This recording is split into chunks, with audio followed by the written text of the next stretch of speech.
Check, check. Check, check. Check, check.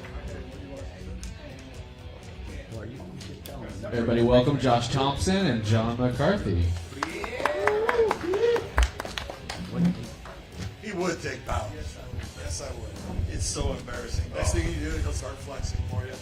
And then you know, yeah, vanity is a real sin, and he's got it all.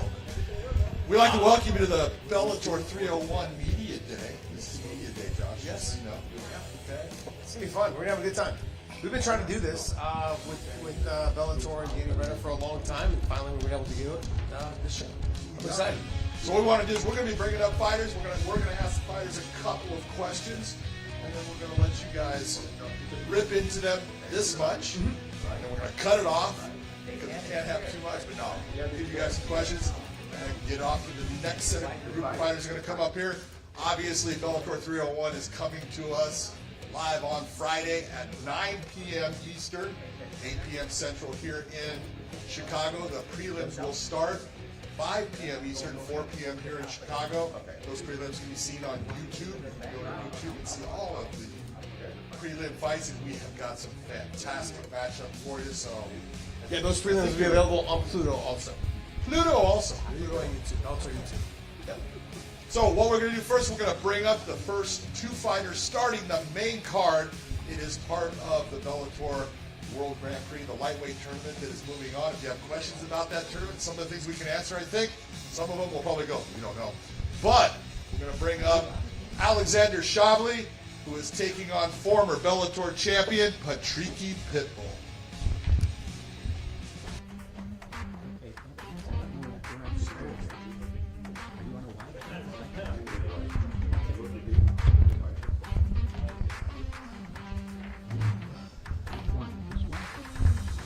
And on the other side, we got Patricio Pitbull, former lightweight world champion. Excuse me with the sunglasses there. You're trying to take after him now.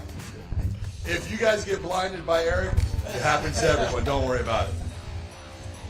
All right, so this fight being in the lightweight Grand Prix, you just had a fight in Japan. It was against against.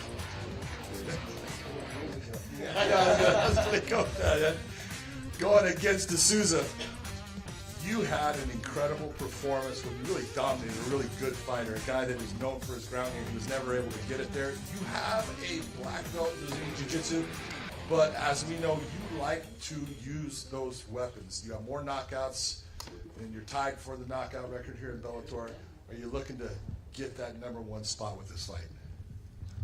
That's why, because my another nickname is a King of Chaos. So. Yeah, I'm a black belt jiu-jitsu, but I love strike. But I can do a jiu-jitsu with Satoshi. But I know his strike is not much good, so I'm use the easy way. Shabliy, you're coming off of your great win over Tofik Musayev. Broken ribs against him with a nice push kick up the middle, good knees in the clinch. When I look at that style of fight, and you look at the way the Patricio fights, how do you see the similarities in preparation for them? Очень хорошее выступление против Тофика, ты хорошо его пробил, также работа в клинче коленами у тебя хорошая была. Как ты после такой удачного выступления, подходя к Патрике теперь, какой ты стиль думаешь будешь использовать? Добрый день. Под каждого соперника, конечно, вырабатывается отдельный стиль, и каждый стиль это занавес, да, мы не раскрываем его перед боем. Под Тофика была своя стратегия, под Патрики тоже у нас своя стратегия, поэтому я думаю, что вы увидите все в клетке. Hi everybody, thank you, I'm glad to be here. Yeah, as you said, with Tofik it was a great job, so we had a plan from the beginning and we pretty much implemented it. Same with Patricio, we have certain plan and style we've worked on. For now it's all behind the curtain, so I don't want to reveal much, but we have things we planned for him and for this amazing matchup. We can't have too many things behind the curtain. We got to bring them all out here so everyone's knowing this stuff. Look, you have come into Bellator, you've been fantastic. Your striking has always been your strong point. I remember you before you were even Bellator. We talked about that, but you have honed in your techniques and you've become so solid with them, you do have good wrestling. You do sometimes. You used to take the fight to the ground. Could we see you possibly opening up and taking this fight, or do you think this is mostly going to be stand-up because this man here likes to bang too? Я твои бои давно смотрел еще до Беллатора, все знают, что у тебя ударка очень хорошая, это твой конек. Но также мы знаем, что ты в борьбе достаточно хорошо себя чувствуешь. Как ты думаешь, подходя к этому бою с Патриком, ты в основном в стойке вы планируете работать, или думаешь, мы немножко борьбы тоже можем увидеть? What he said.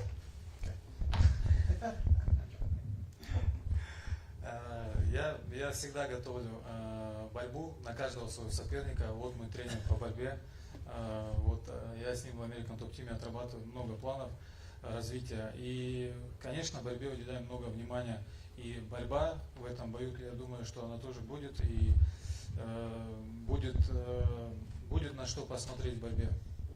No matter what my next opponent is, I always work on wrestling. Doesn't matter because it's part of the arsenal. It has to be there. You can see my wrestling coach right there from American Top Team, Marcus. We always work on wrestling. So I think in this fight we might see some of that as well. Pitbull, you fought Tawfiq Musayev. You came up short on that end of the stick. He's fought Tawfiq Musayev and he's beaten him. Like, what were you able to take away from that fight with him that you saw in his fight that you can try to exploit against Shabliy?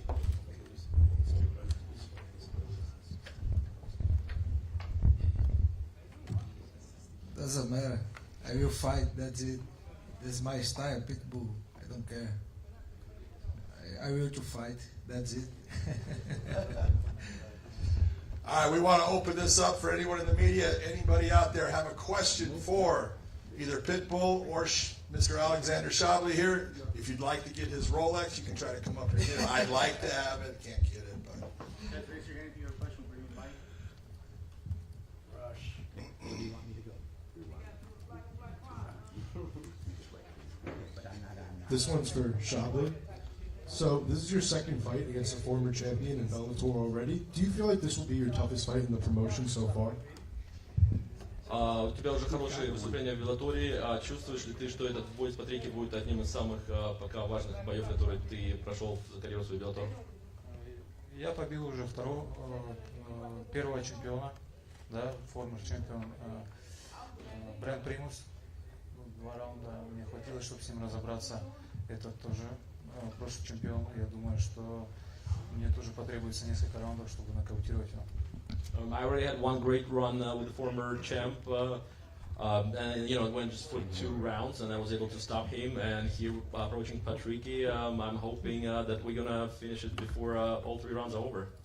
So there was a little bit of controversy in your last win. It was a little bit of a weird stoppage. Does that give any fuel in your fire to kind of come out here and get a big statement win?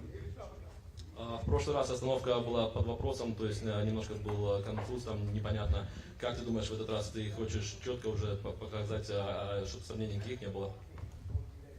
Я считаю, что сомнений никаких не было.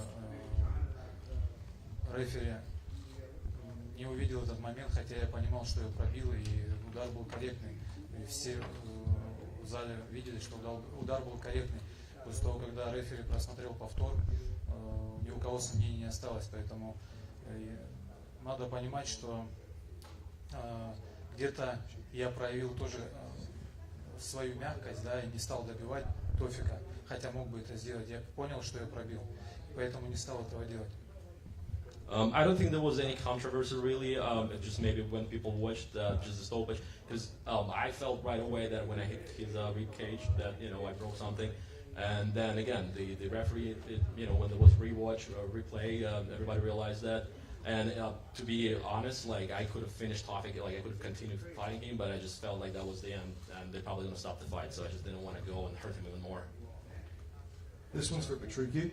So a former opponent of yours, Usman Nurmagomedov, tested positive for a banned substance and was pulled out of the tournament. What are your thoughts on Good question. What were your thoughts on that whole situation? Did you not see his Twitter? For me, this fight is gonna be for the title. Sorry. So I believe it don't steal with the belt. The rules is the rules. If he tests positive to the drugs, he need to vacate the belt. That's the rules, and go out of the tournament. It's an opportunity for another fight. For me, it's a bad thing for all fighters in this organization, because he's still in the tournament, he's still with the belt. That's my opinion. That's I think so about. He has a good media. He has like a close to 1 million followers on Instagram. I don't know the Twitter. That's think it's still the same shit. Alexander would like to add on that too. Я считаю, что пока чемпион отстранен, я думаю, что все наши бои 5-раундовые проходят, и вес мы делаем чемпионский. В каждом бою у нас прописано, что мы делаем чемпионский бой. Я думаю, что пояс должен быть разыгран в нашем бою, потому что чемпиона на данный момент нет, и идет расследование. Поэтому было бы отлично, если бы этот бой был бы чемпионский, так как в конце, в итоге, все же должен быть настоящий чемпионский пояс разыгран в финале. Поэтому с той стороны бренд проиграл бой, остается наша пара, и пояс должен остаться в Гран-при. Я считаю, что этот бой было бы логично, если бы он был бы чемпионский. The way I see it, that also our fight is the championship for the title fight, and I think since we are making the championship weight without any allowance, and we go for 5 rounds, and since the championship and the belt was vacated, I pretty much think since Brent was beat up and now it's between us two, I think it's just fair that they should probably put the title on the line here as well. Se ele testou positivo e foi um remédio prescrito pelo médico, não tem para que anular a luta e colocar de novo. Se foi positivo, então não tem para que ter outra luta.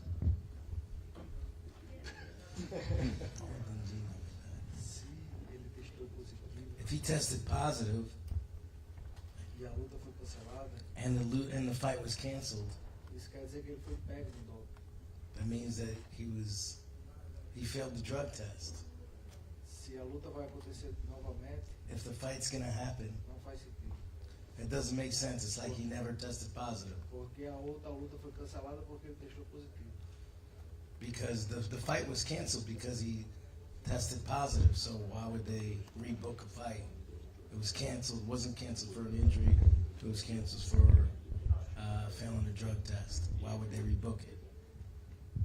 I think for some of you guys that are missing what he's alluding to is they were talking about rebooking the fight again between Brent Primus and Usman, of that potentially fighting again in the tournament, correct? After the suspension, I think it's gone.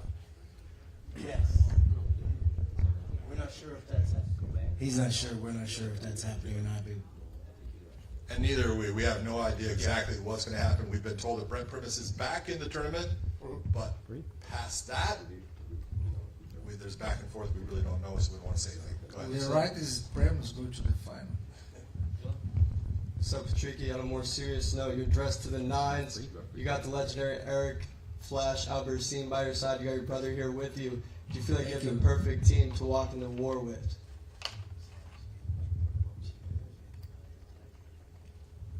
Yes, of course. I have the best wrestler from the world, 3 times consecutives, world champion. So he's American. I trained with Eric more than 10 years ago, more than 10 years. So I believe in my wrestling. I believe in my team. I have good strike. So these numbers everybody know. So I'm ready. I'm prepared for this time. I'm prepared for take the belt. And your opponent, Alexander Shabliy, hasn't lost a fight in nearly 7 years. He enters this fight in an 8-fight win streak, including 4 consecutive victories under the Bellator banner. What are his opponents doing wrong? I know you don't care about the past, but what makes you the man to end this streak on Friday night?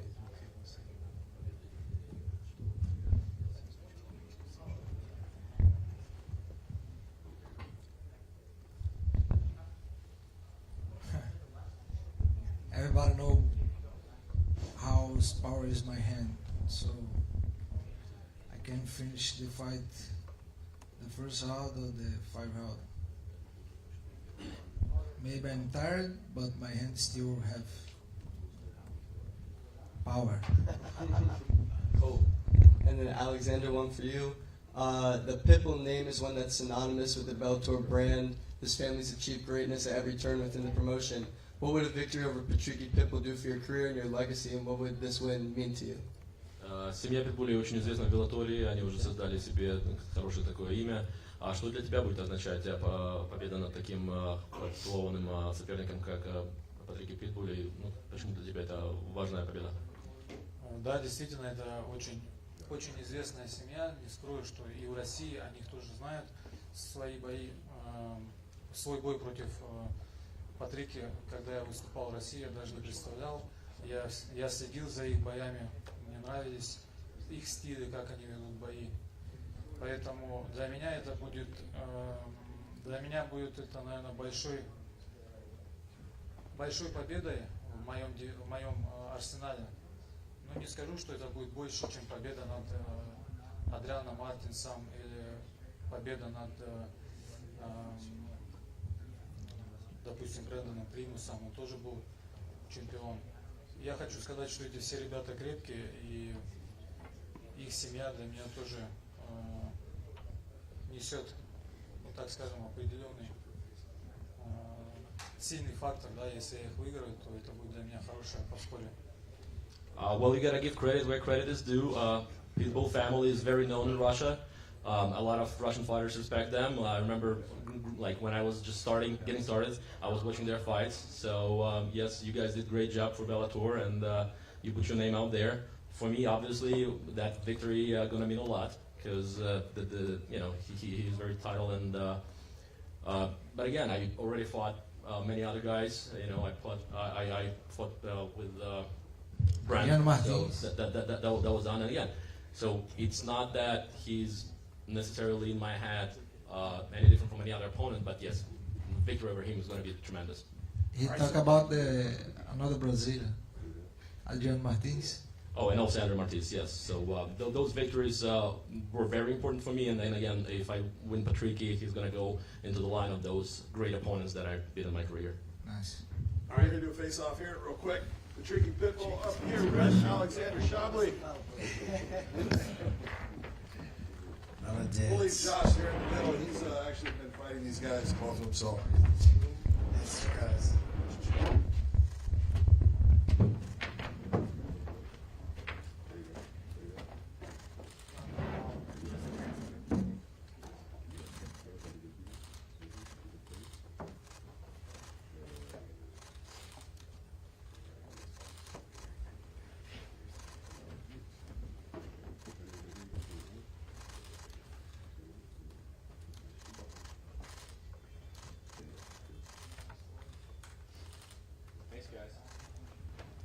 All right, starting the night off, Patricky Pitbull versus Alexander Shabliy.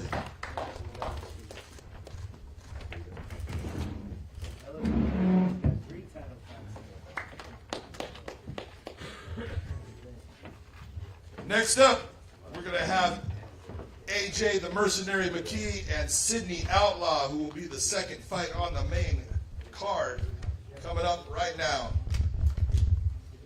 Come on up here, Sidney.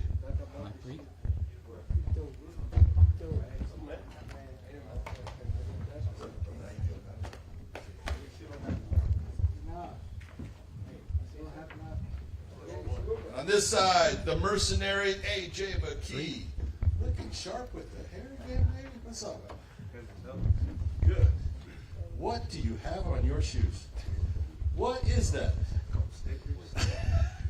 Right. AJ, you were in the lightweight Grand Prix. Sidney was actually in the lightweight Grand Prix. Both of you are out of that Grand Prix based upon medical issues, all kinds of things. You coming back, it's been almost 1 year since you got the win against Satoshi in Japan. How does it feel this much time gone by?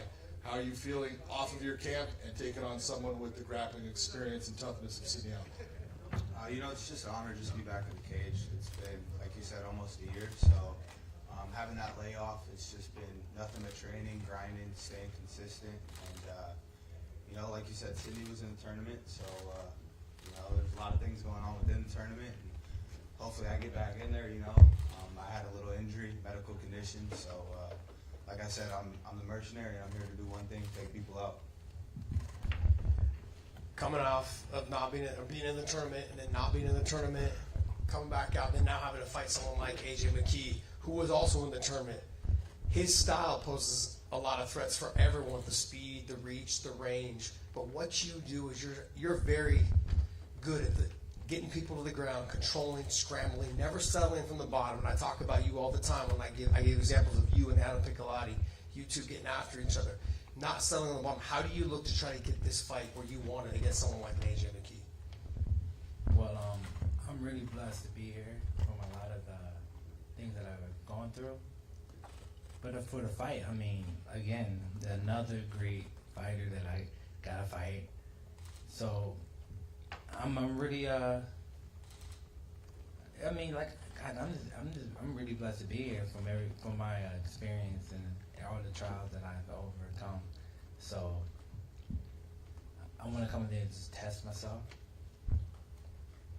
Whatever he gives me, I'm going to take it, and we're going to go there. We're going to make it's going to be another great fight, another great night. So, I mean, I'm excited. We're both monsters. We're going to see who's the better monster. AJ, when you fought Satoshi in Japan, and you look at what Sidney Outlaw brings to the game, they're almost very similar in terms of the ability to get the finishes on the ground. How has your preparation been different from that fight to this fight?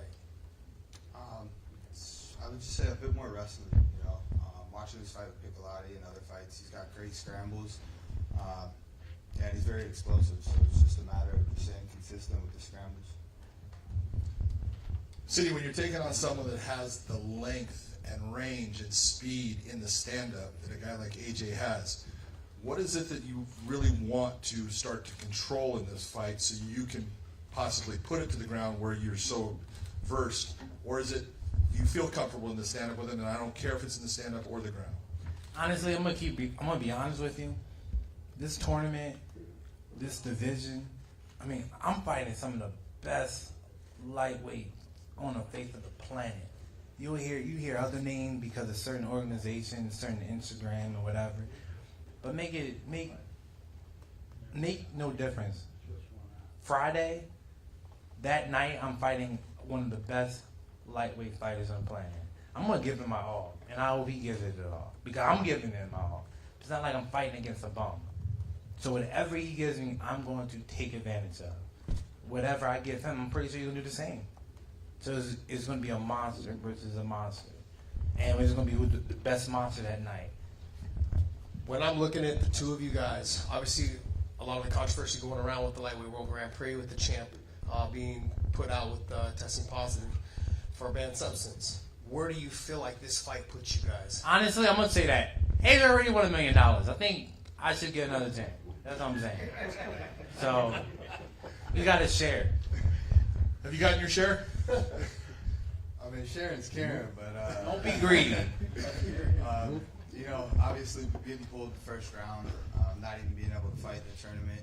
I think God's got a plan for me, and certain things happen in mysterious ways. So, like I said, I'm just focusing on the man in front of me, and Sidney previously being in the tournament. I'll follow each and every one of these guys all the way through the tournament until I get that belt around my waist. So that's where my mind is. My personal opinion is if things don't continue, either since Primus did fight, I feel the notable thing to do obviously is advance Primus. That's my personal opinion. But me being biased, obviously, want to be back in the tournament. Screw that, put me in, coach. So, yeah, it's at the end of the day, it's up to Mr. Croker, and we'll see what happens. And I got a question. What's going on with the tournament? I've been hearing like little stuff. I know I'm a little ignorant. You know what? I got that same question. You know that guy he talked about, that Coker guy? That's the guy that's going to have the answers for that tournament. So we're going to find out. Let's open this up to the media for you guys to talk to either AJ, Mercenary McKee, or Mr. Sidney Outlaw. AJ, you talked about, your time off. Obviously, getting back in camp. Obviously, there's an eagerness to get back in and fight. What have you learned about yourself, not just as the mercenary, but as a person, as a man, and someone who's had to overcome adversity to get back in there? Man, you never take anything for granted. You know what I mean? Through thick and thin, you stay prayed up and you keep your eye on the prize. Initially, I thought, all right, this is over with. I'm not back in the tournament. Tournament's done. $1 million. Just fight anybody and everybody until you get to that title. So, but Pops, I call him the wizard. He's over there. Just stay prayed up, man. Things happen in mysterious ways, and man, sure enough, dude, crazy things happen. Sidney, you've already talked about AJ's success, and obviously you've had a ton of success. You've talked about your previous competition, throughout the division. What does a win over AJ McKee mean to you and your legacy? Another good fighter. That's it. I just want everybody. If anybody can get anything from my career, just know that. Even if you fall, I didn't get here by myself. So let me just get this straight. Where I'm from, we don't have a lot of cheerleading. You know what I mean? So we had to dig deep and find a reason to keep going forward. So there's no God of Israel. Whatever. I can care less. Whatever you want to. I'm not. Whatever pronouns you want to give yourself or whatever. Just know God is real, and with Him, anything is possible. When I say anything, I mean anything. And if you want to fly, that might be the next step. Just know God is. You need God for that. So I just want to make sure everybody understand that I didn't get here off of hard work, even though I did work extremely hard. Second to none in that aspect. So God is real. I didn't get here by myself, and hopefully He give me the blessing. So. All right, Sidney, while you're still talking, you've been through a bit of a rough patch. Pitbull had to pull out a title fight, and you lost to Fink. You got out of the Grand Prix, and the last fight, though you won, you came in heavy. What motivates you to keep pushing through things? You said that you were motivated to keep going. What's your motivation? Well, I didn't come in heavy. I was actually lighter than my opponent. Okay. I just want to clear that. But anyway, I got my God. Me being, I guess, silly or oblivious, doing my thing and just focusing on Him. Whatever's in front of me, I try not to have any fear. I don't even know what that is anymore. So I know God is real. So I'm focused on that, enjoying myself, enjoying the chaos. I'm in love with that. I'm in love with God. I love fighting. Again, I'm from an area where there's not many cheerleading. You get what I'm saying? So I'm not going to bring any hatred in. I love this stuff. I love seeing what I can do. I love seeing people hate me and then afterwards seeing them love me. I love that. You feel what I'm saying? I love that. I love every bit of it. It is the best sport. I don't even want to call it a sport. I want to call it aggressive romance. It is. You're getting into an aggressive bromance, just so you know. It's amazing. I love it. But no, fighting you can find out who you truly are. And I know who I am. And I know what I could possibly be. So I just want to keep figuring it out and finding out. Make sense? It does. Thank you. AJ, one question for you. When the fight was announced, I thought that it could be a standout performance. And you said that you were going to steal the show. Talk to us about your plans of doing that. I'd just say being hungry, man. It's been literally almost a year for the layoff.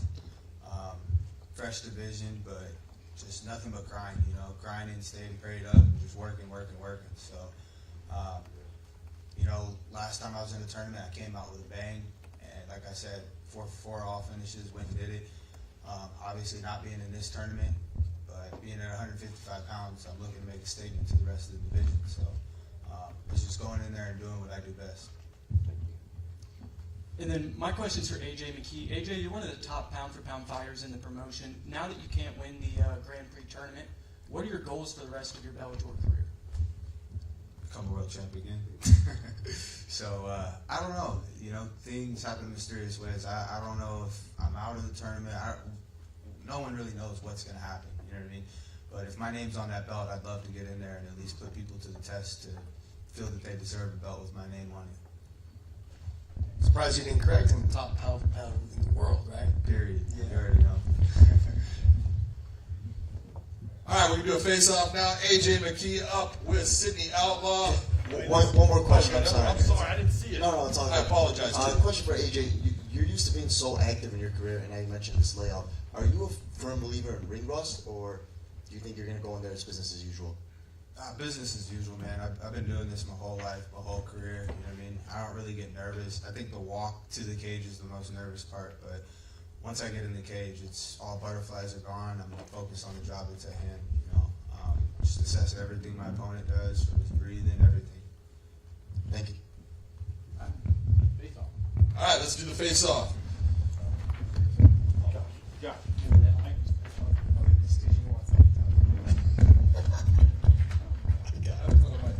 Come on up here.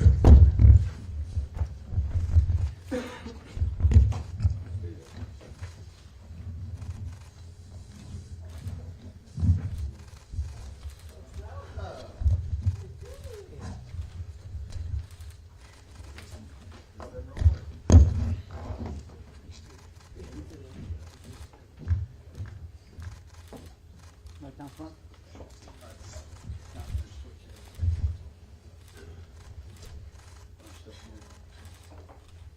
All right. Thank you very much, gentlemen.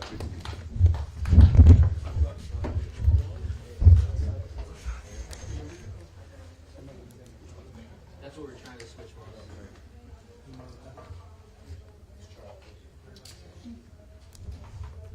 Still here. This one. Here. It's Josh's. Yes, Of course it's Josh. Josh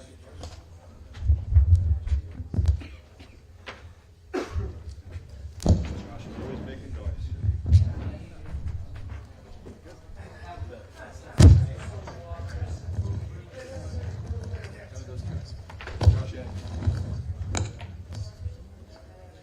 All right, we're going to call up our next fight, though. Get this started with Danny Sabatello and Raufeon Stots. Come on up, gentlemen.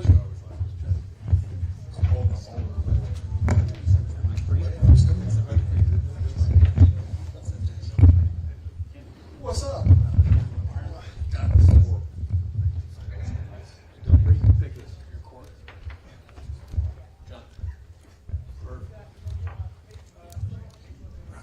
All right. So this is a rematch. You guys met in the Bantamweight Grand Prix. Danny, this is your hometown. You did not get the win the first time. You thought you won it. Obviously, Raufeon thought he won it. He got it in the judge's decision. Yes, you did. What's going to be the difference here in Chicago for you? Is there more pressure in this fight? Less pressure? How do you feel about it? Nah, I don't really feel pressure at all. But I never really feel pressure in my fights. I did win the fight last time I fought Raufeon about a year ago. Now we're in my backyard. I run Chicago. Not much is really going to be different. I am going to dominate him again. Obviously, just a little bit more. Looking forward to it. Obviously, it's a very dream-come-true matchup. To tell you the truth, when Bellator called me and asked if I wanted to fight Stots in Chicago, I really couldn't believe it. I couldn't believe he was awake after Patchy knocked him the fuck out. But since he was awake, I took the fight, obviously. It's really good. We don't like each other. We hate each other. I hate him because he's a fucking pussy. He hates me because I'm ridiculously good looking. And we're just going to figure it out on Friday night at the Wintrust. I mean, I follow you on social, you guys on social media, but you've had some things to say about how you're going to have more fans here in Chicago. You've got people here, all those things. I mean, it's pretty funny that it's his hometown, but I bet I get a bigger pop from the crowd. And it's funny you mentioned what happened with me and Patchy, because you tapped like a bitch, just like you ran out like a bitch when you fought me the last time, which you lost. Check the scoreboard. Do you think you're going to get a bigger one pop? Stots, 0 Sabatello. And it's going to be 2 Stots, 0 Sabatello come Friday night. You think the crowd will be on your side? I definitely do. I definitely think the people in your hometown hate you. I definitely think nobody in Chicago likes you. I do think you're dumb enough to think that. Yeah, I am. I definitely think nobody likes you. And I believe you know it too. Raufeon. We'll see if you get a bigger pop from the Yeah, combine. we'll see. We'll see. But on a serious note, though, between the two of you guys, and this kind of goes both ways, is you continue to say before you fought the first time, his wrestling's not good enough to take me down. I'm going to stuff his wrestling. Yeah. Well, that wasn't the case. He was able to get several takedowns, able to get top position, control positions. You guys had some good scrambles. Okay. You, on the other hand, the criticism was that you just didn't do enough damage. Where have you guys made those adjustments in your fight camps for this fight? I took both of them. I know I did. Go ahead. But I mean, I just realized, he's a bitch. We know how he's going to fight. And I actually do have to address it. So that's what I did, I went back to the drawing board. I grabbed me some kid wrestlers. And I played around with some kid wrestlers so I could, get used to the style of fighting, he brings. So that's all I did. I just got back to the basics. He pretty much, he took, I think he got 4 out of 19 takedowns. So he wasn't successful, really.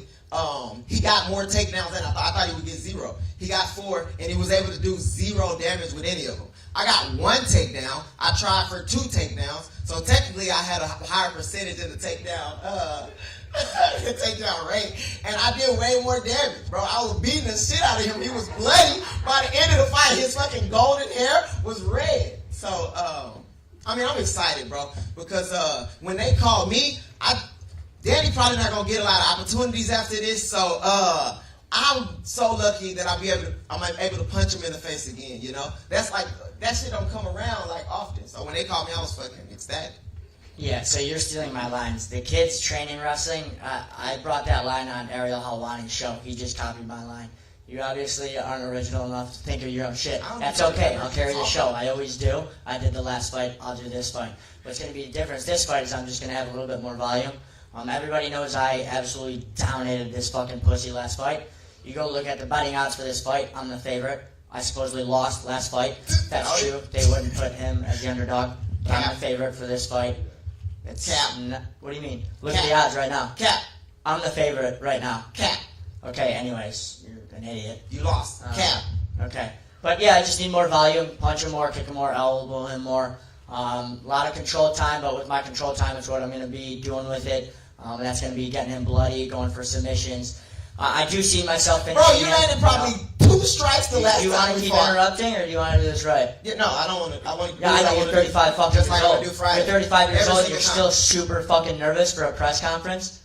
You said what? You're amateur hour, bro. You I'm are amateur hour, hour. I'll let you I'll beat talk you if every you let time. me talk. Okay, We're just gonna keep talking Say what over you each wanna say, other. go ahead. You're 35 years old. Relax. I'll give you permission. Go ahead, talk. Relax. Take a deep breath, Raufeon. Go ahead. So anyways, I'm going to be putting a lot of volume on him, making it bloody, getting him tired, going for submissions, going for KOs, TKOs. I do see myself better everywhere than him. We're a year later. I've gotten exponentially better. I don't know how much he's gotten better. He's had to rest, obviously, for a good amount of time after that brutal KO from Patchy Mix. So it'll be on full display at the Wintrust Friday night, and I'm looking forward to it. So it's hard for me to let him talk because everything he comes out of his mouth is like cap. You know what I mean? Let's talk about the. So I lost the Patchy Mix. He had to pretty much kill me. By Patchy. Okay, I got knocked out by Patchy Mix, correct? He had to kill me to get out of there. Who you lost to? Magomed, who I beat. Who you tap like a little bitch. No, it's easy to get you out of there. You tap like a little bitch. You gotta literally kill me, something that you're not capable of doing. Something you finishing me is something you're not capable of doing. That's the only way you're able to win. That's the only way anybody's able to beat me. Have you seen the picture of you knocked out? Oh yeah, I've seen it. Have you at seen it. the picture of you tapping? You gotta live with that. You was conscious. At least I went to sleep. You was conscious. You made a conscious decision to give the fuck up. Like, I can't take this shit no more. This is very difficult to pull any information out of either of these guys. So we're gonna let you guys ask a question to get one in there, and we'll see where it goes from that point.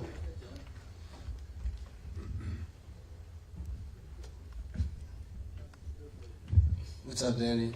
Raufeon just mentioned, he mentioned in an interview to me earlier this week that he feels the only way he can lose a fight is if he gets knocked out. He's had 21 professional fights, only 2 of them losses, 2 flash knockouts. Do you agree with him, or do you feel like there are multiple ways to beat Raufeon Stots?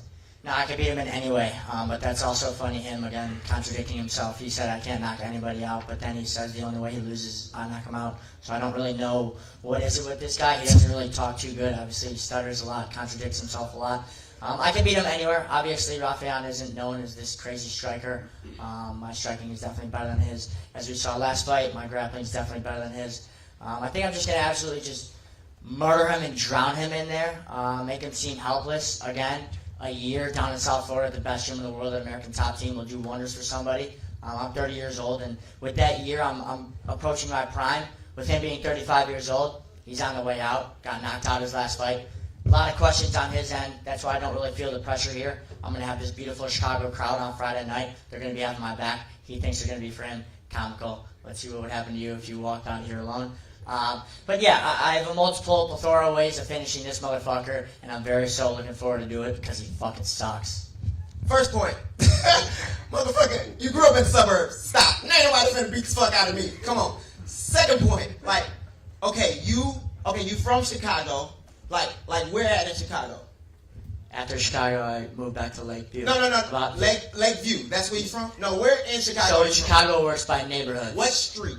This isn't boroughs in New York City. In Chicago, it's by neighborhoods. There's a bunch of different neighborhoods. I know you don't know about that. And you ain't from none of the fucking hood ones. I I'm know in that. Lakeview, which is 5 minutes away from Wrigley Field. It's considered Chicago. Go to the U.S. Postal Service, recognize it's Chicago. You want to fill it out, you type Chicago. I don't know what you want. Raufeon, Sidney Outlaw just referred to fighting as aggressive romance. Do you believe Sabatello is more of a fighter or an aggressive romantic? Oh no, he's definitely a lover. He's a Put the microphone to your face. I mean, he's definitely like Can't hear you, Raufeon. He loves to hug people. He loves to cuddle. You know what I'm saying? Unfortunately, I have a wife at home. You know what I'm saying? He's a bit metrosexual. I don't know. You know, I don't judge, but he's definitely a lover. You know what I'm saying? He's not a fighter. Like, look at him. Look at him. And I also think it's funny him saying like, "Oh, I'm gonna be so brutal, bro." You wasn't able to do that to me in 5 rounds. What you gonna do in 3 rounds? It's gonna be worse for you. Yeah, you got nothing to say. I believe that you're dumb enough to give me your whole game plan. That is a win, ladies and gentlemen. That is a win. I'll get another one Friday. Thank you. I'll be here all night. So Danny, being the hometown guy in this fight, and him saying that he is going to have the crowd advantage and having, you know, the bigger support in the Wintrust Arena, what's your reaction to that, being from Lakeview, which is in Chicago? Yeah, I just don't think this guy's very too intelligent. He does think that he's going to get a bigger pop. I actually think he does believe that. But, you know, obviously with an idiot, you don't really argue with idiots. They're like little kids. You can't argue with a little kid. They just don't know. The crowd will be absolutely electric. Not only will the crowd be on my side, but Chicago MMA is actually getting bigger and bigger. I think we're going to have a massive crowd out there. Bellator obviously is going to what it is because of me. You know, this is a big fucking fight because of me. I think most of the world forgot about who Raufeon Stots was because he wasn't fighting me. You know, most of the world does hate me, but Chicago doesn't hate me. Chicago loves me. And they're going to be there for me, and it's going to be an absolutely poetic finish on this motherfucker. Sidebar, I did a fact check. We did a fact check on the odds, and I'm definitely the favorite. Anybody listening, go look at the odds. He's not the favorite. Go look at the odds. Look at it. Danny, on Bet Rivers, you are a minus 139 favorite, while Raufeon Stots is a plus 106 underdog. Just to put it out there. On what? Raufeon, do you know what that means? Bet that Rivers. means I'm the favorite. On Bet Rivers? Bet Rivers. Who is that? It is a betting On platform. FanDuel, he's minus 120. Yeah. He's On the Fan, favorite. on Fan Which what? means I am the favorite, He's the Raufeon. favorite. On FanDuel? Oh, okay, my bad. It's okay, buddy. It's I okay. fact checked it wrong. You know, Danny, I can't help but notice you never have screamed the typical Midwest kindness kind of persona. Where does your confidence come from, and why do you choose to be so outgoing and so confident in yourself? Yeah, I've always been confident in whatever I do. You know, growing up, whether it was fighting, wrestling, football, baseball, always confident. I think everybody, if you're going to do something, you should be confident in whatever the fuck you're doing. If you're not, you shouldn't be fucking doing it. But most of my confidence comes from my preparation. I know nobody works harder or dedicated as me or sacrifices as much as me. You know, again, when I do work out at the best gym in the entire world, and I listen and I show up and I work as hard as I can, I have no choice but to get better. And that's what I've been doing. And I've chosen that route my entire life. I've made sacrifices. I've not gone to parties and had fun. And Lord knows I'm surrounded by opportunity to go to good parties and have some fun. But I like to stay away from that shit. My dreams and my goals are to become the best fucking fighter on the absolute planet. And with that, I need to make a lot of sacrifices. And that's okay to me. I don't need that glitz and the glamour life of partying all the time and having fun. Don't get me wrong, after I beat the shit out of him, we're going to be going fucking nuts. By the time the other fight after me, those two fucking bitches are going at it, I'm going to be fucking hammered by that time. But I do sacrifice a lot. I did move down to South Florida and didn't know a single person when I fucking showed up. And that's just how I've always lived my life, and that's where the confidence comes from. The confidence also comes from winning. I'm very confident in this matchup because I do think I won the last matchup. Now we're a year later. I've gotten exponentially better. I think he's actually gotten worse, and it's going to be very fun. 2 more questions, guys. Over there. Just one question for Danny. I was noticing before the first fight with Raufeon, and censoring it a little bit, there was an expletive in there, but you said this ends tomorrow. Do you feel like this will definitively end on Friday? Honestly, it would be nice for this shit to end because he's very below me and I don't really want to give him the fucking press and make his name any bigger. But I don't think this will ever end. This doesn't have a happy ending. I think no matter what, I'm always going to fucking hate Raufeon Stots. I don't care if he hates me or not. He's irrelevant. And again, even after this fight, after I do beat the shit out of him, I don't know if he's going to retire or not, but I'm always going to want to fight him. I'll fight him again in 2 weeks. I'll fight him again in 3 weeks. I'll fight him again in 4 weeks as our career goes on. For up to me, every single fucking fight would be against this little fucking bitch. But unfortunately, it won't go that way. But no, I don't think it ends Friday. Even though it would be nice, it would be a nice little staple to say, sayonara, goodbye, never see you again. But I will always fantasize about putting my fucking elbow through his skull. Last one here. Raufeon, he just said that you've gotten progressively worse. I'm going to give you a chance to respond to that. I mean, you say I got progressively worse, but, bro, who have you beaten that's worth any note? You didn't beat me the last time. How have you gotten better? You haven't. The truth is, if you look at the facts, you haven't gotten any better. And to your point, like, okay, I'm 34, you're 30. I'm a big brother you just like I did the last time, bro. I'm big bro, you right. I am older than you. I'm the man in this game. You were just a little boy. You can't hang with me, bro. And 3-round fight, you definitely can't hang with me. It's nice to see you awake. Last time I saw you, you were sleeping. Last time I seen you was tapping out. All right, guys, we're going to have Raufeon Super Stots and Danny, the Italian gangster, Sabatello.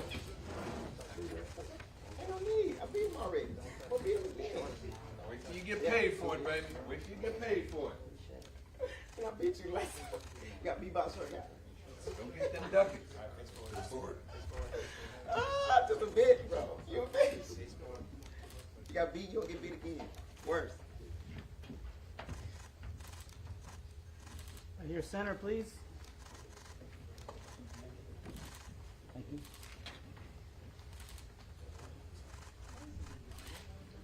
All right, the third fight of the main card, Mr. Danny Sabatello and Raufeon Super Stots.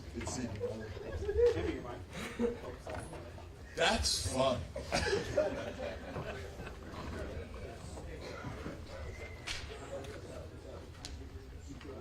How long do you guys think that they could really go?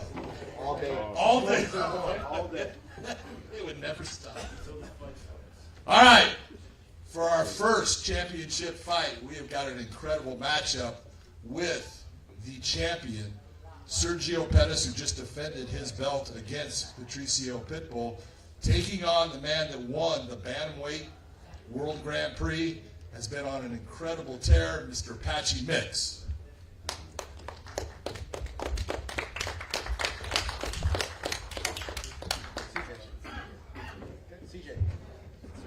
And the champion holding that bantamweight belt, the man, Sergio Pettis. You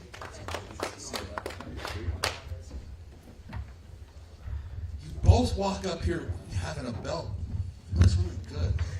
I gotta tell you, that's awesome. All right, first question off the bat. You had an incredible performance against Patricio Pitbull. You used your speed, you used your footwork, you used all those things. But you have been in the training room with this man. You know where he's good. How are those things going to get you the win Friday night? We're just going to have to see, man. Patchy's got a great game. Obviously, you guys seen it last year. He's been submitting people, knocking people out. It's going to be a great fight for both of us. I'm excited for us to go out there and showcase what we both have, and it's definitely going to be one of my toughest fights up to date. You spent a lot of time training with Raufeon Stots, and you saw what he did to Raufeon Stots in his last fight. I mean, you and Raufeon, I wouldn't say you guys are very similar, same coaches. You bring something different a little bit here and there, but what did you take from that fight? I wouldn't say a little bit here and there, bro. I wouldn't say a little bit here and there. I think I bring a whole lot, a whole lot of different game. And each fight, you guys are seeing me getting better and better each time. I'm a hungry individual. I'm a hungry martial artist. And this fight, I think, is going to bring out the best performance that Sergio Pettis has up to date. Patchy, you went through the Bantamweight Grand Prix just like it was nothing there. You had your first match against Horiguchi where you proved you could fight smart. You could be intelligent during the fight. You could take the fight where you wanted it. If you didn't get the submission like you were normally accustomed to, it did not matter. You were just going to go back and do those same things again. Then you went, you put in a submission on a guy that had never been submitted in his career, in Magomedov, and then you took the interim belt and the Bantamweight World Grand Prix, snatched both of those from Raufeon Stots.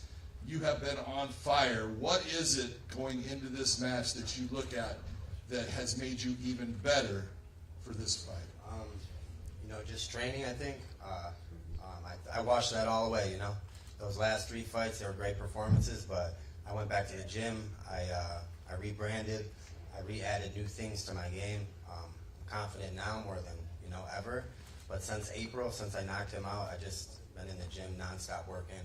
I've been motivated because I knew I was going to either fight him or Patricio, and he dominated Patricio, so I'm able to fight Pettis, and I'm looking forward to it. This is a big name, this is a big opportunity, and I don't care about no other fights. As far as I'm concerned, I'm 0-0, and Friday night I'm looking to go 1-0, I want to talk about that confidence because from the moment I met you, that confidence has been there. It's been key throughout your career.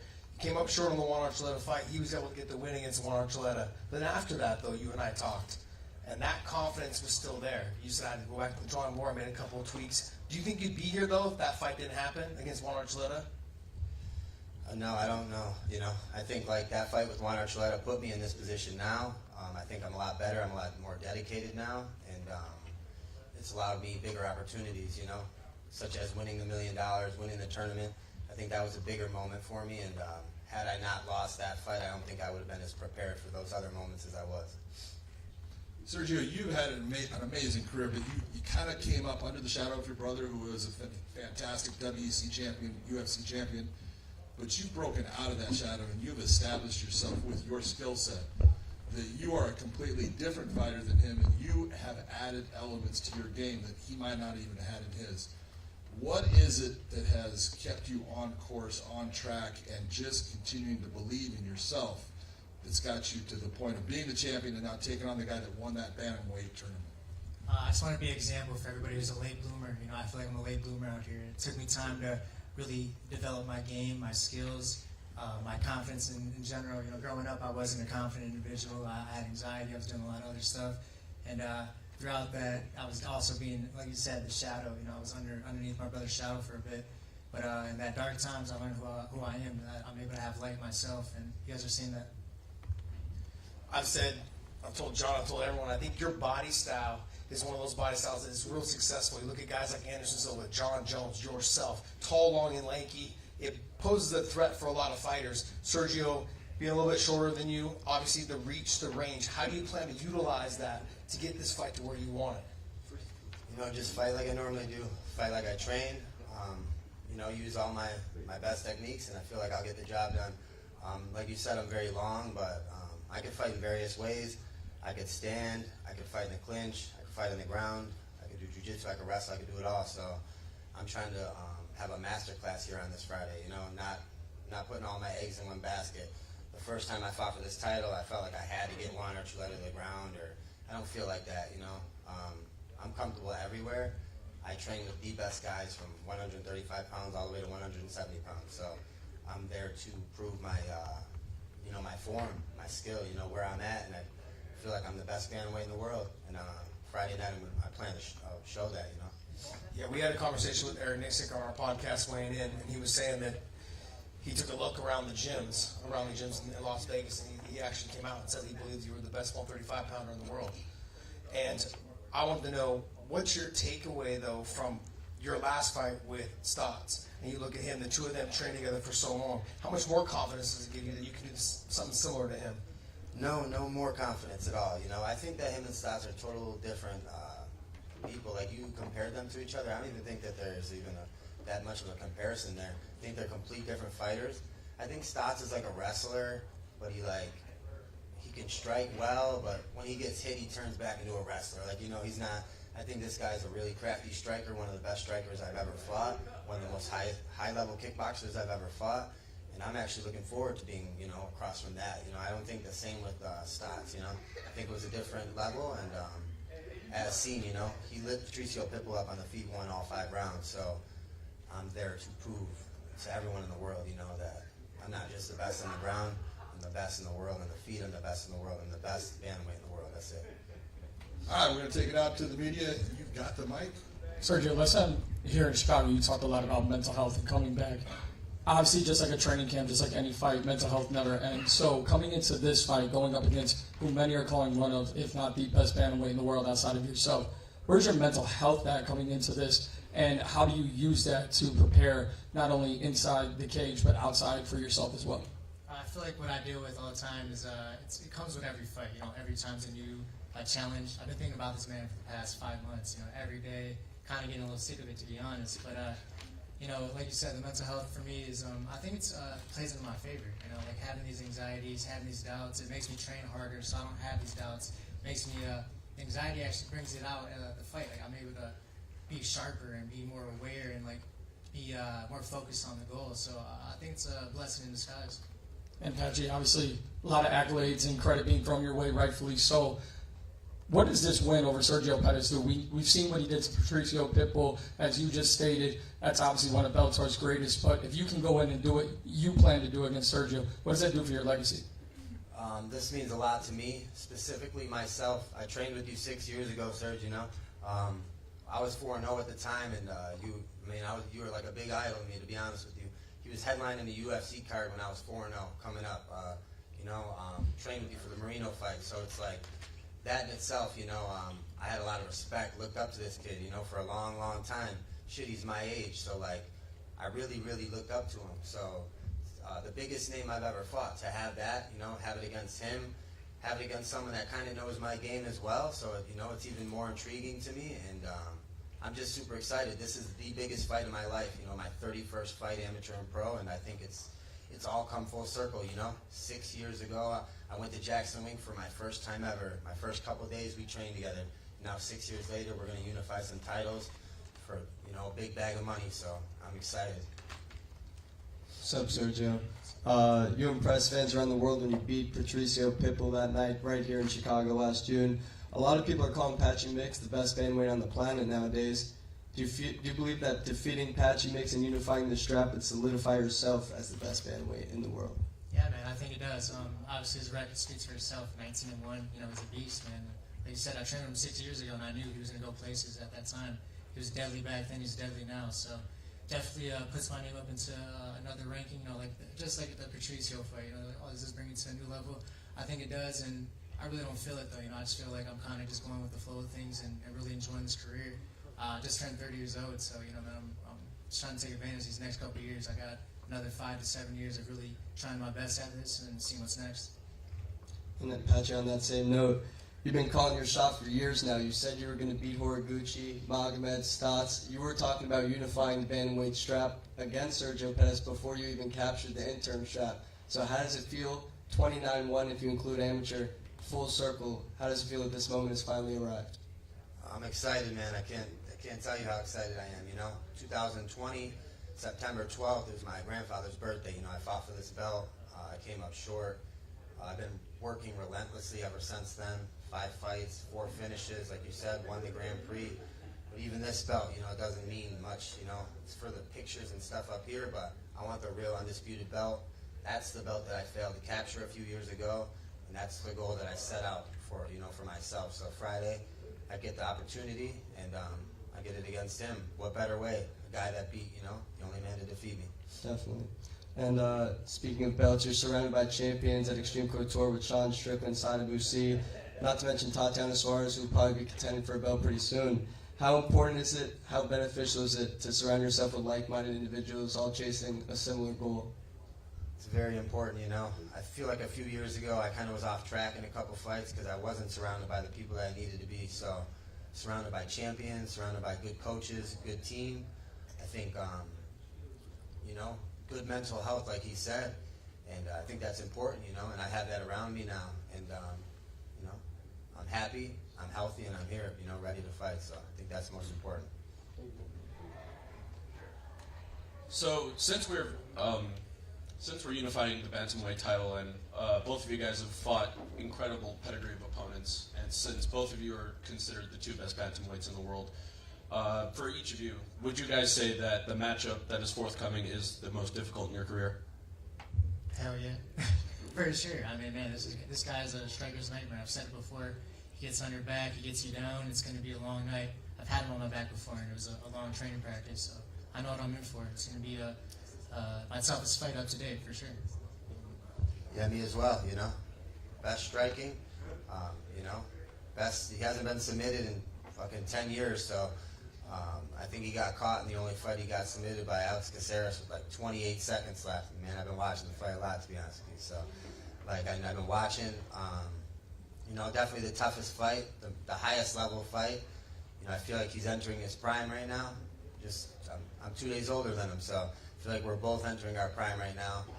And, you know, I'm coming off of, you know, a guy that just put a master class on Patricio, Pitbull, so I made sure I was ready. Any last questions? My first question is for Patchy. I was noticing you had a post circa late September talking about the quality of work you had with Merab Dvalishvili and described it as nonstop championship fight simulation. Can you speak to, I guess, the localized aspect of that and how much it benefited you leading into this fight? Yeah, like if everyone knows Merab, you know, he's a madman. He pushes cardio pace, and like I look at myself like that. And you know, the 2023 version of me now, you know, I don't stop. So, you know, every Thursday we go like 5-6 rounds straight. You know, it's like a simulation in the cage, like a fight. We did, I think, like 7 or 8, you know, 8 weeks out, you know, 7 or 8 times. So, you know, I sparred Merab like 7 or 8 championship fights this fight, you know, and it's nonstop. You know, the guy don't stop coming, as do I. So it's like, it's something to see. You know, you'd have to be in the gym. It's something special on both ends, you know. And I got a lot of respect for him. I think that he'll go and, you know, eventually be the UFC champion as well.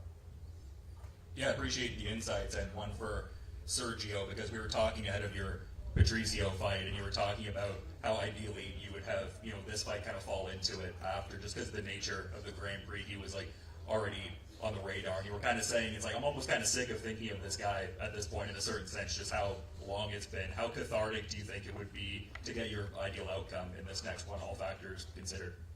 I don't know what cathartic means, but that's an emotional release. I didn't go to college, bro. But no, yeah, for sure. I mean, every fight after that, you know, it's emotional release.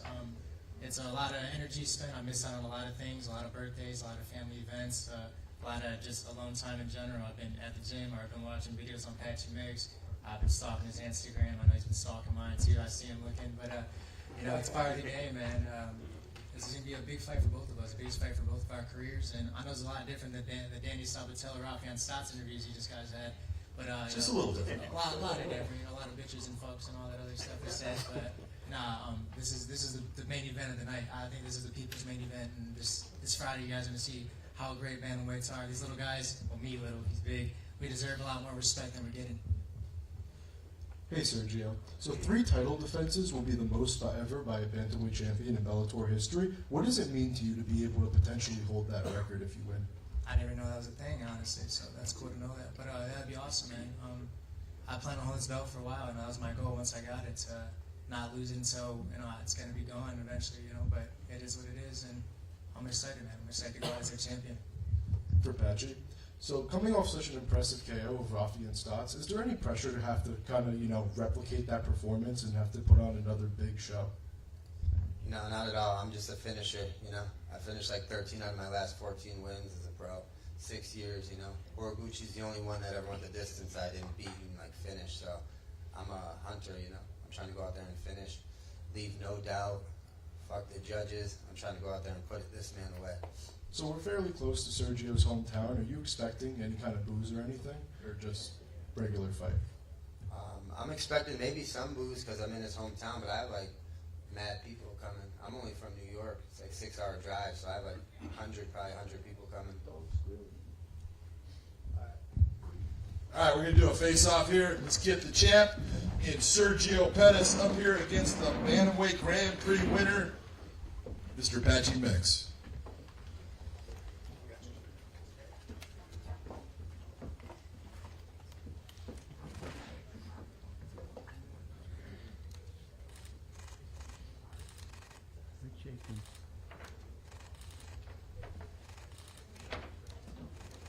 Go ahead and face the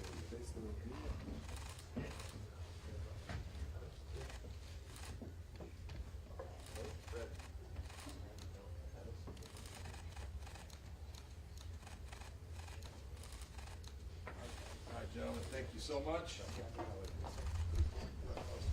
Ladies and gentlemen, the champion Sergio Pettis and the Bantamweight Grand Prix winner, Mr. Patchy Mix. Just a little bit different than Stots and Sabatello. I mean, I saw just a little bit of difference in there. But now we're going to bring up our main event of the evening. We have got Jason, the ass-kicking machine, coming up. He is the contender for the welterweight belt. Come on up here, brother. And we have the champion, the undefeated 27-0, Mr. Yaroslav Amosov. Feel free.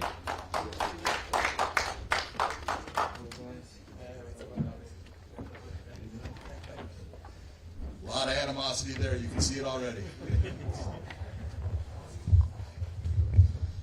1, 2. Check. You check to see if they can hear you? Yeah. They can hear All you. right. Just got to speak up. All right, we're going to start off with Jason. You have come into Bellator. Your first fight in Bellator, I thought was, well, not your run. You went to the LFA for a couple fights, and you came back to Bellator. You had a big win in South Dakota that is still one of my favorite fights. I love the way you went after it. You had the fight with Ed Ruth. That was a win. I don't care what anyone says. It was horrible. You're basically undefeated here in Bellator if you're going to take that fight away. You have worked your ass off to get to this point of getting this fight. Facing a guy like Yaroslav who has been undefeated, what does it mean to you to get this title fight here in Chicago against a guy that has never been defeated? You know what, Big John? It means the world to me to face against, a competitor like Yaroslav. He's a professional. He's a profession, and he go about business the right way, and, I'm looking forward to get in there and mix it up with him. Amosov, I look at 27-0 with basically the best record in MMA right now. That's an active fighter. When I'm looking at that, though, does that put any more pressure on you every time you step in that cage?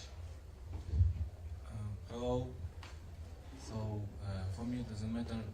I have a fight. I want to win every fight. So 27-0.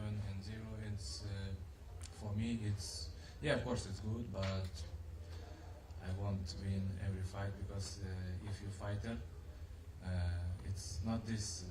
Okay, this fight maybe I lose. Next fight maybe I win. No, if you fighter, you must win every fight. So when I go to cage, of course I want to win.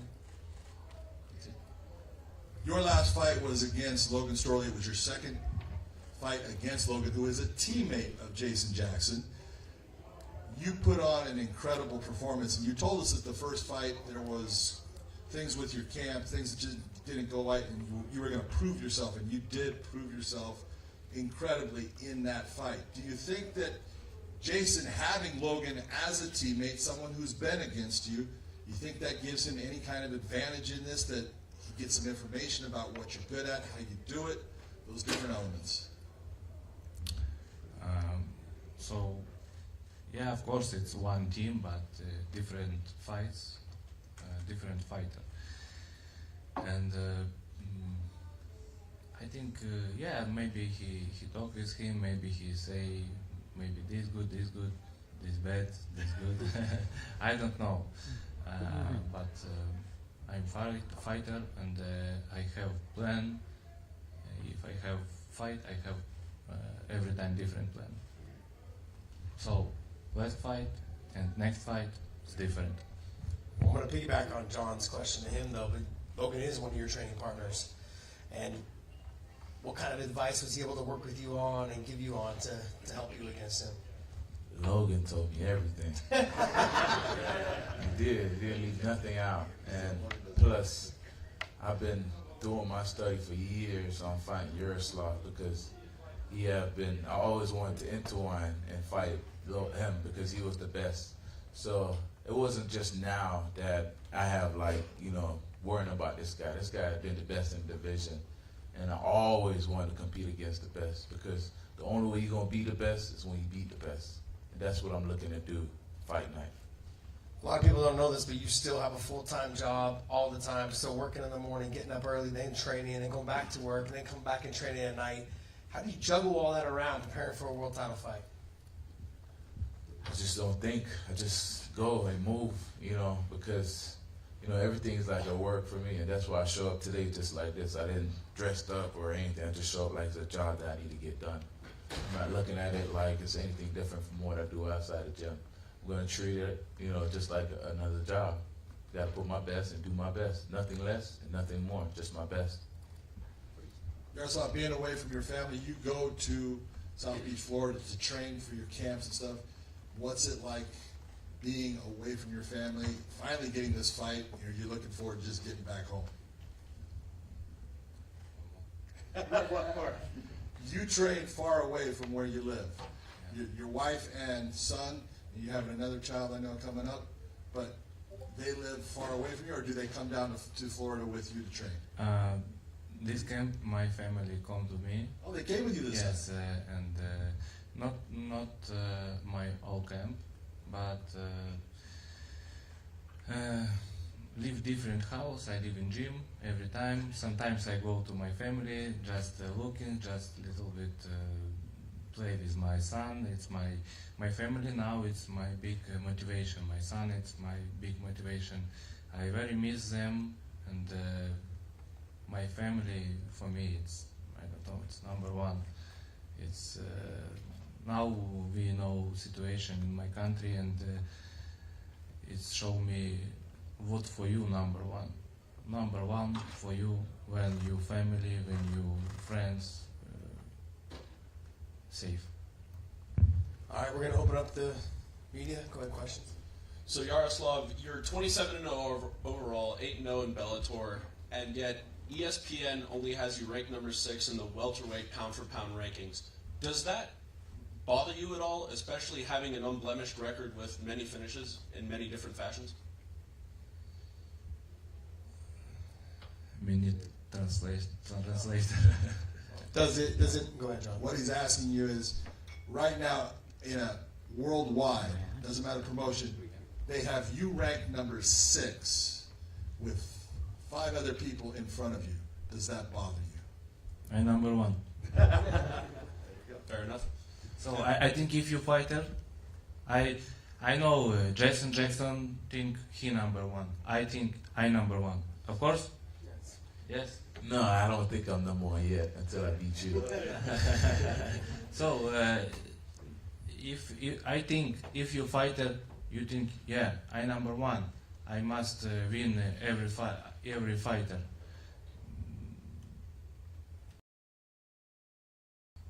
And for Jason Jackson, I was just curious. Obviously, call yourself the ass-kicking machine. Is this going to have to take the? Is this going to be the hardest ass-kicking you are ever going to have to attempt when fighting a 27-0 guy in Yaroslav Amosov? I just have to go out and be myself. Don't overthink it and let the course take itself. That's all.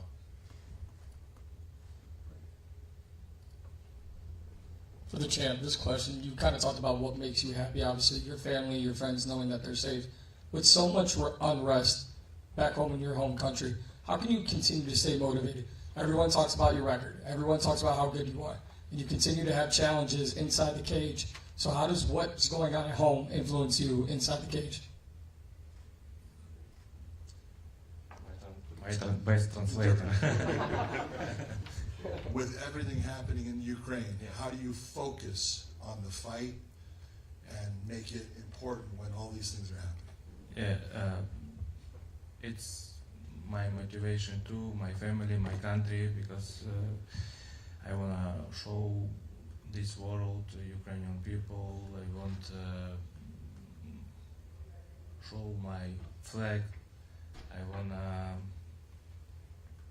I think about situation in Ukraine every time, and it's helped me focus about fight, because sometimes you training and you think, oh, maybe hard, maybe it's too much, but sometimes, but after you remember what now in Ukrainian, you think about friends who now in front line, and you think, oh, for me, I'm not tired, for me it's not hard for my Ukrainian army who defends my country, who help, who defends my country. It's very, very big respect who defends my country. And Jason, how can you remove the narrative around all this? You said you're not number one until you beat him. 27-0, the champion. Do you have to remove the narrative in order to go in there and do what you expect to do and beat him? Well, if I set him as the best, then it gonna motivate me to be the best and beat the best. And you know, like I said, this guy, I don't want to take away nothing from it. It's a reason why he's a champ, and it's a reason why he's 27-0. So I'm not gonna be like too arrogant and be like, oh yeah, I'm number one. No, he is. And once I beat him, then they can't deny me. I am number one. Couple more guys. What's up, Jason? There's a lot of great, right over here. There's a lot of great Jamaican fighters out there. Aljamain Sterling, Leon Edwards, Randy Rude Boy Brown, a bunch of you guys representing your country well. What does it mean to you to represent Jamaica within the realm of mixed martial arts and to bring a belt back? Well, I'm not gonna bring the belt back to Jamaica. I'm bringing the belt back to Kill FC for sure. And it means everything to me, not just only to my country, but to my family. I fight for my family just as he fights for his family. I have kids as well that I have to provide for. So, you know, I'm fighting for my people as well, just as he is. It's just as important for me as well. And then one for Yaroslav. We mentioned you're undoubtedly one of the greatest fighters on the planet, regardless of promotion or weight class. You have the belts, you have the finishes, the undefeated record. But what do you want people to think of when they hear your name? What is the legacy that you intend to, or that you hope to leave behind in this career? 1 second. When people watch you fight, what do you want them to think of you? Good translator. What do you want them to think of you as a fighter? Legacy. Legacy. I think I understand questions. So I'm MMA fighter and complete MMA fighter. Wrestling, let's go. Striking, let's go. So I think many years ago we have many fighters who striker with wrestler, you know. But now different time. Sometimes we see how striker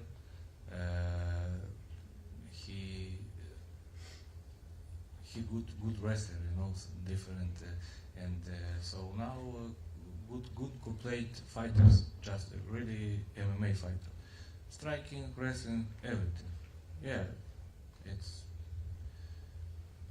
I am MMA fighter. Thank you. Jason, you broke onto the scene in The Ultimate Fighter when your gym faced off against ATT. With a win, this kind of comes full circle since Amosov does do some work at ATT as well. Tell us about your journey from 2015 to what can potentially be your crowning moment. Well, like I stated in the beginning, this means everything to me. And, you know, we have been beating gyms down in South Florida, you know, top gym like ATT. You know, we've been doing it for a while. I've been doing it since before I even got to Kill Cliff FC. So this right here gonna mean a lot to me, actually beating them as we did on The Ultimate Fighter. So, you know, I'm looking forward to that. and to you, Amosov, because you do represent ATT, is there any extra pressure to beat Killcliff? You're at ATT, Killcliff. Best fighter. So for me, no, because I know many people from Killcliff. Sometimes we have one sauna in Miami, and many people go to sauna together. Killcliff guys, ATT guys, and for me it's just sport.